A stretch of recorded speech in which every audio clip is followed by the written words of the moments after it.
It's Friday, February 1st. Let's talk PlayStation.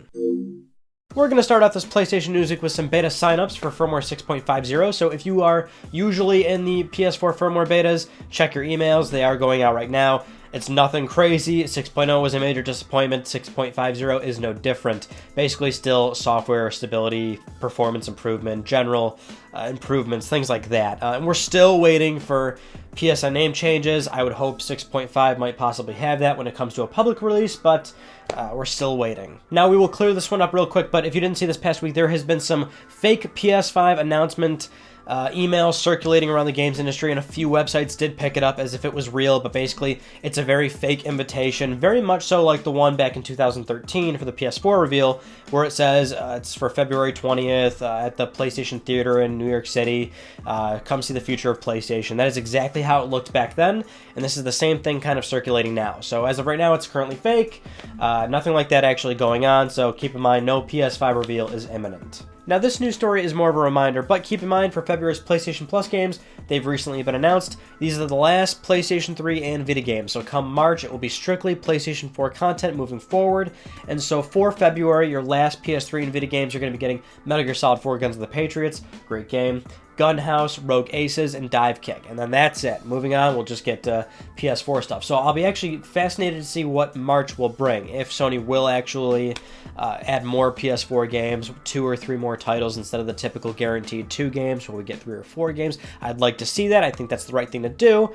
But knowing Sony, will probably just keep getting 2 games. And there might be this like little discrepancy period of 1.5 to 2 years up until PS5 releases, because surely PlayStation 5 will launch with PlayStation Plus support, and they will want to make some sort of a big splash when the platform launches, and it'll probably come with 1 or 2 games like right off the bat for new PlayStation 5 owners. But you know, we will probably have that period where it's just PS4 stuff, or maybe Sony will add PlayStation VR to the suite, and so guaranteed PlayStation VR games separate from titles that are specifically just PlayStation 4 with no VR support. That would also be, I think, a very welcome change, but we'll see in March. Now, while we're talking about PlayStation Plus, Sony also recently announced this past week that PS Plus cloud storage is increased to 100 gigabytes. So before it was 10.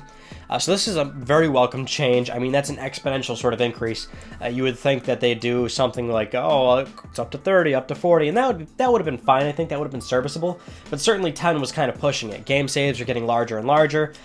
So 100 is great. And I really hope that's not the goodwill they're trying to impart to people for removing PS3 and Vita games from the Instant Game Collection. Just kind of like, oh, well, okay, well, those games are gone, but here's more cloud storage and not more PS4 games. I'm hoping that's not the case. But either way, that's still fine, right? 100 gigabytes, that's great. And Sony said that you can expect this in early February, so we are in that now. I would say you'd have to wait maybe a week or so for that to actually kick in. So, apparently if you were to pull trophy data from the My PS4 Life website, you can find that Driveclub actually has more, in theory, users than Gran Turismo Sport, and it's the most played racing game on the PlayStation 4 with 10 million users, as opposed to the 6.6 million users for Gran Turismo Sport. Now, I want to make it perfectly clear, this is not in any way, shape, or form, I think, totally accurate, given that this is trophy data. So, and Driveclub was available as a PlayStation Plus game at one point, so it had a free barrier of entry for a lot of users to just maybe sign into the game, try it, and then leave, and they weren't actually perhaps technically really committed to the game or whatever. And I feel like it's more anecdotal than anything, but to me, Gran Turismo players are very committed to that franchise and to that game. So if anything, even if it was more of a situation where GT Sport was more played than Driveclub, the numbers for Driveclub I think are still pretty impressive, given that the game came out at a pretty harsh launch. And it's interesting because the Driveclub story is that launch was so bad, right? But over time and over months, Evolution actually really dramatically improved that game and added a lot of new features, added some great patches and tracks and cars and things like that. That weather update was a very big one that really excited a lot of people and put people onto that game. And apparently the game is still very well liked today and has a very close following and a tight-knit community. And I guess it's more of a tragic news story, because it's funny to see this game come out, have such a bad rap, but then slowly evolve and improve. Now, Evolution's gone, of course, and so Sony isn't really managing the game to the best of what the game, I think, totally deserves, and we'll never, of course, get a sequel to that game. And there was also that bit of disparity by the fact that, well, we do have Gran Turismo, right? So It's somewhat of a conflict of interest to have both of these games live on PlayStation 4 and to have these two franchises, I guess, consistently see sequels over the years of PlayStation. So I think it was more of an easy decision for Sony to say, well, we don't need Driveclub anymore, especially given what kind of happened with the whole Driveclub fiasco and Evolution dropping the ball initially. So it's still kind of crazy to see that many people have, at the very least, tried Driveclub. And it also kind of shows the power of a free-to-play game at any point in its life, where if it's kind of really doing bad, I mean, give it away at some point and let people get in, and you worry about how to monetize it later, and just get people excited about the product and realize that it actually is much better than you thought it was. Which I think segues us nicely into this Game Informer article, which gives us a little sneak peek into the creations in Dream. So Media Molecule this past week also lifted up the NDA for Dream, so now people that are creating in the beta can finally share their creations. I don't know what the point of that NDA was to begin with. What did it do? It was only there for a few weeks, and now people can show off their creations, and my god, it's impressing me even more than that footage I showed you last week. So some of the screenshots, and I'll link you to the Game Informer article so you can go take a look at it, but these screenshots are crazy to me. I mean, look at you can get like photorealism out of this game. I mean, it's unbelievable. I honestly, I'm at a loss for words as to how impressed I am. Now you're seeing like a very cool first-person shooter-y type game with these giant hands out in the distance. It's almost making me think that you can get a team of 15 to 20 people and no lie, no bullshit, from the ground up make a quite significant game. I mean, the thing is, we don't understand the limitations of it yet. And if anybody's in the beta, I would love for you to tell me or reach out to me. But what are your there's got to be limitations. There's got to be a glass ceiling of what you can do.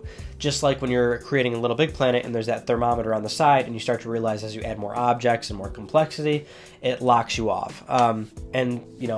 Back in Little Big Planet, you could actually drive that up pretty quickly, which was, unfortunate. So I really want to see, where does it end? Because as it looks right now, I'm thoroughly impressed, and I'm starting to believe more and more in this game, even from a commercial standpoint. Because the thing you have to keep in mind with something like this is that a game like this could spread like wildfire when it comes to social media, in Facebook, word of mouth, things like that. I mean, that kind of stuff really takes a game much further than you think nowadays. And so a game that you think would be a failure right away, it has a chance.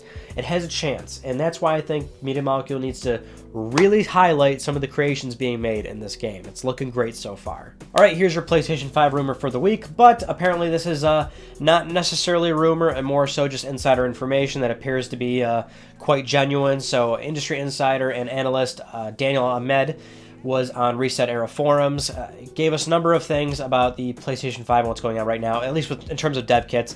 He more or less says it's still a bit too early to talk about, but I'll just share these quotes with you. These are a bunch of separated posts, but basically all lumped together. He said, PS5 dev kits are out there, and I've heard positive things about it, but I wouldn't expect any information in the immediate future. 2019 will be another solid year for the platform due to the larger install base, growing network sales, strong third-party software, first-party software, and back catalog.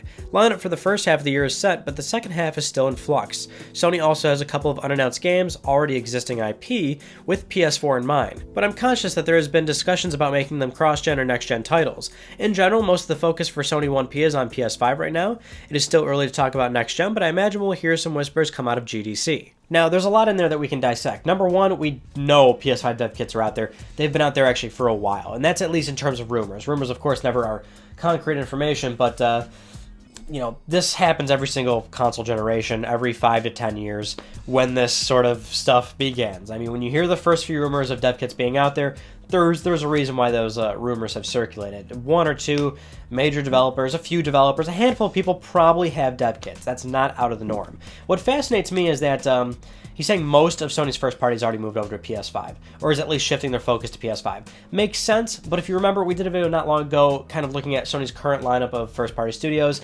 and a lot of them actually still are working on major PlayStation 4 content. And that's kind of what he's also getting at in the beginning of that post, which is that while there is still a lot of big PS4 stuff coming, and sure, that makes sense, we do still have a lot of PS4 content to expect, but this almost to me sort of implies that at each Sony developer, whether they're working on a PS4 project or not, might have a small team starting the pre-production of the very early stages of a PlayStation 5 project. For example, Naughty Dog. We know they're doing The Last of Us Part 2, but we did have a rumor a few months back now, maybe 2.5 months now, where they were doing a casting call for a very fit, large male, and kind of looking like somebody. They were looking for somebody with a similar build of a particular actor on The Walking Dead, if I'm not mistaken. I can't remember this exactly, but that, of course, very much so sounds like a project that's not The Last of Us Part 2, because it did entail that it was a new project, a new sort of a collaborative experience at Naughty Dog. Could that be their very early stages of a PS5 project? I don't know. But Sony Santa Monica, they're starting a PS5 project. Guerrilla Games, they're not going to release another PS4 game. The other thing in there is already existing PlayStation IP. That interests me greatly. What could we expect there? Who knows? There's a lot of PlayStation IP out there, so it's very tough to make one or two sort of guesses. But at the very least, my sort of initial gut reaction was, okay, if they're still considering these titles for PS4, they've got to be somewhat smaller scale in terms of budget, in terms of scope, in terms of release. Maybe there could be a PSN game, $20, $30 budget release, maybe a PlayStation VR sort of spin-off like we're seeing with the Hot Shots Golf VR, which is coming this year.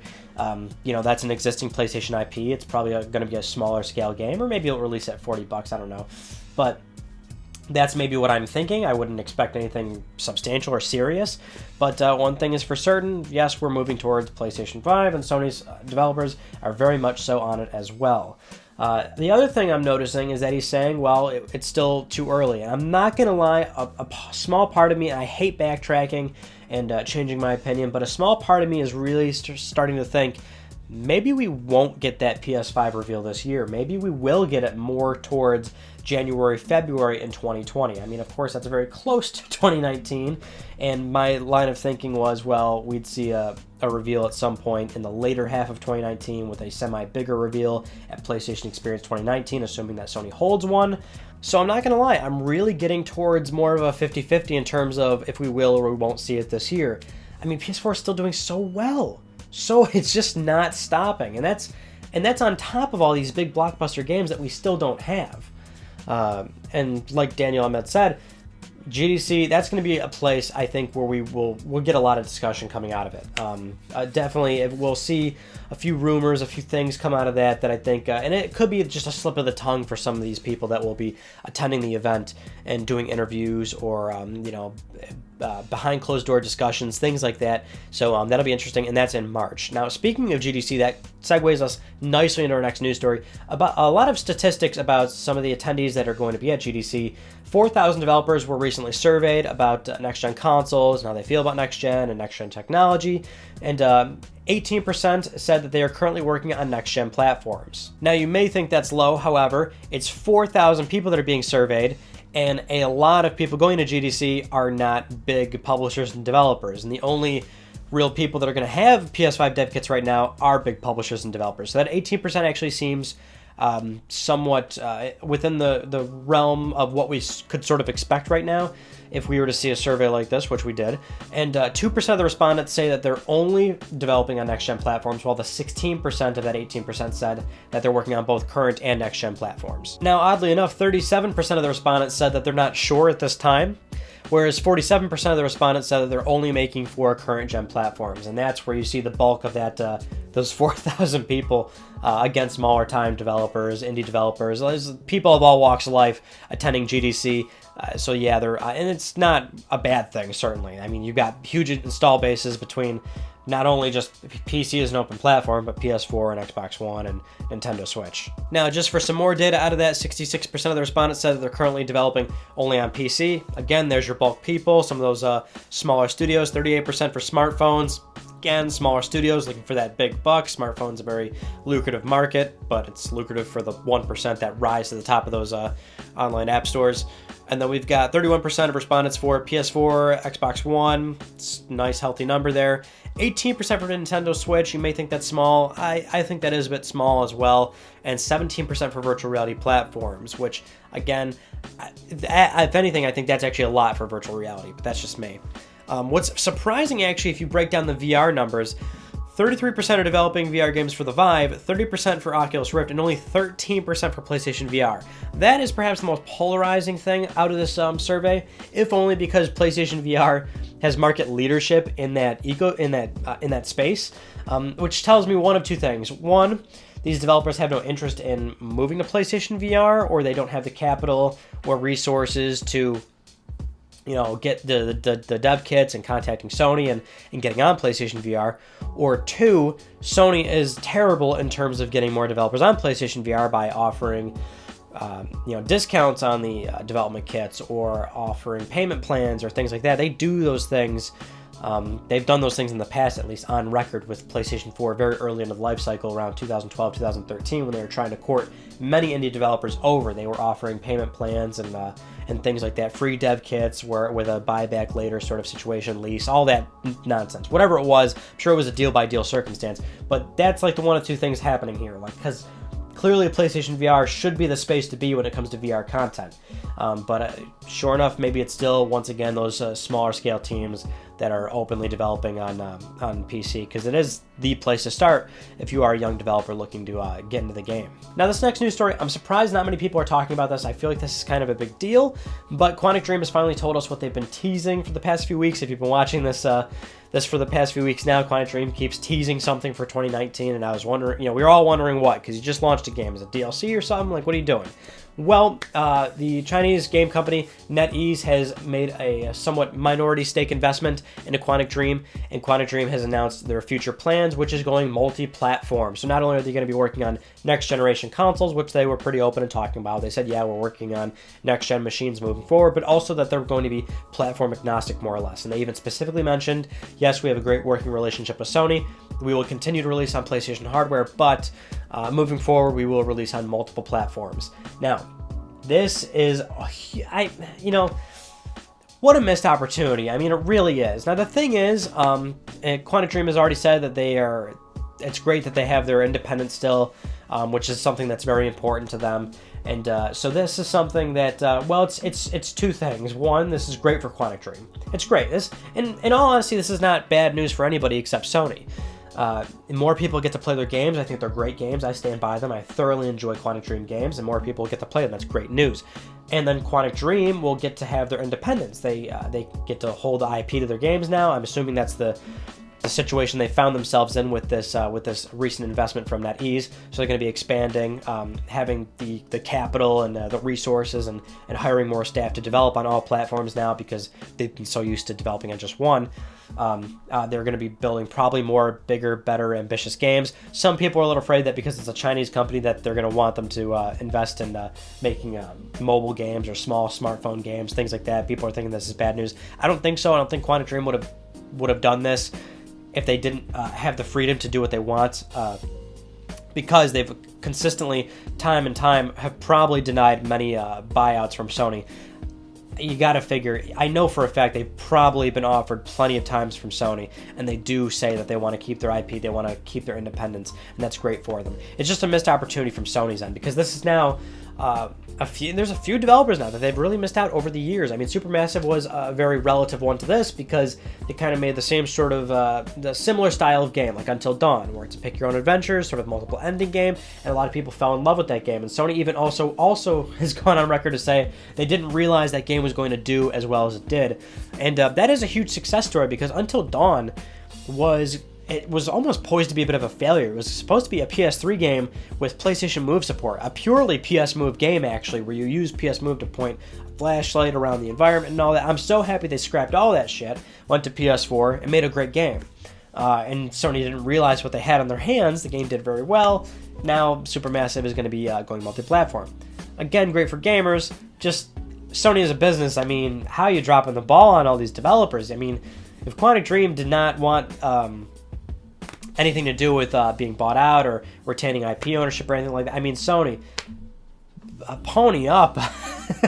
I mean, pony up the cash if you wanted to really secure these guys. I think it's good talent. Now, maybe they want to sort of distance themselves from those allegations of poor work conditions. Maybe that's the case as well. I don't know. But either way, that's what happened this week. So whatever Quantic Dream does, it will now be multi-platform. But I would also say that you probably are still going to expect some heavy relations with Sony.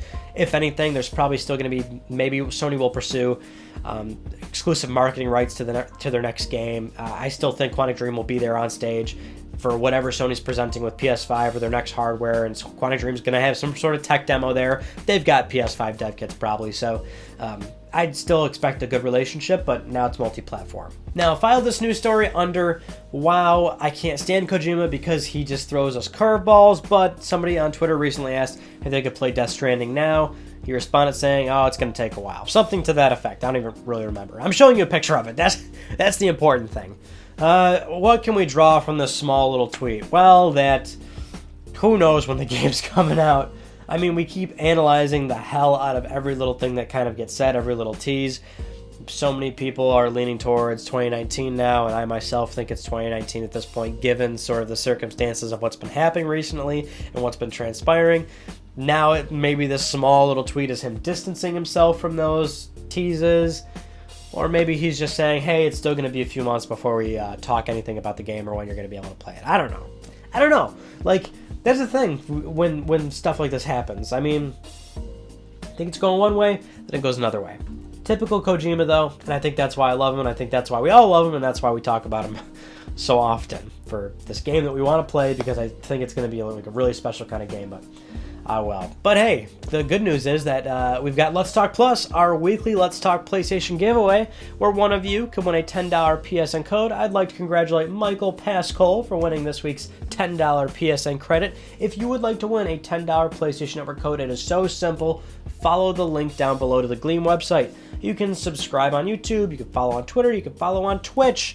We do this every single week on Let's Talk PlayStation. Let me pay for your games. With that in mind, those are all the news stories I want to talk about with you guys from this past week. Now, if you didn't see, because a lot of you didn't see, I don't know what happened, if YouTube messed up again, or if there was just no interest in this video, I don't necessarily know. But if you didn't see this past Tuesday, we talked about the worst PlayStation games. And I think these are bad, really bad. And I knew some people were going to mention Life of Black Tiger or that Prairie game or whatever.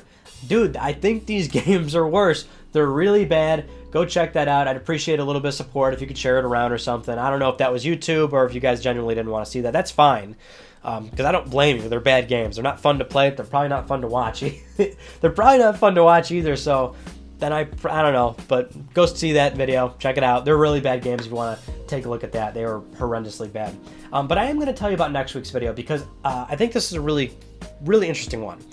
We've been talking a lot about PS3, right? And so the one thing I also thought about was PS3 Online, right? Who's playing it today in 2019? Who's logging on every day? Who's playing some older games, for the games that still have servers, mind you, because many servers now have shut down for PS3 games. So what I did actually was I played about 8 or 9 PlayStation 3 games online for about 30 minutes to an hour, however long I needed to see what I want to see. But basically, I'm trying to find open lobbies, communities. I headset on, I'm talking to people, I want to ask them questions. Why are they still playing PS3 Online today in 2019? Why haven't they upgraded to a PS4? Basically, the most investigative PlayStation journalism you'll ever see on this on this channel. But did that video. That's coming out this Tuesday. So if you're fascinated to see that, by all means, I want you to stay tuned to the channel and check that out. Also, if you are a supporter on Patreon, that video will be going up soon, probably before the weekend even ends. So any level of support on Patreon is always greatly appreciated. You'll get early access to that video. I sometimes try to do the Tuesday video a little bit early for Patreon supporters. Any support is greatly appreciated because some of these videos, especially the documentaries, take so long. And I'm trying to find the time to make the next one, but my God, I've been so busy recently. I'm doing the best I can. But as always, thank you so much for all your overwhelming support. So that concludes this week's episode of Let's Talk PlayStation. I'm Ryan Badecki. Thank you all so much for talking with me, and I will see you all next Friday.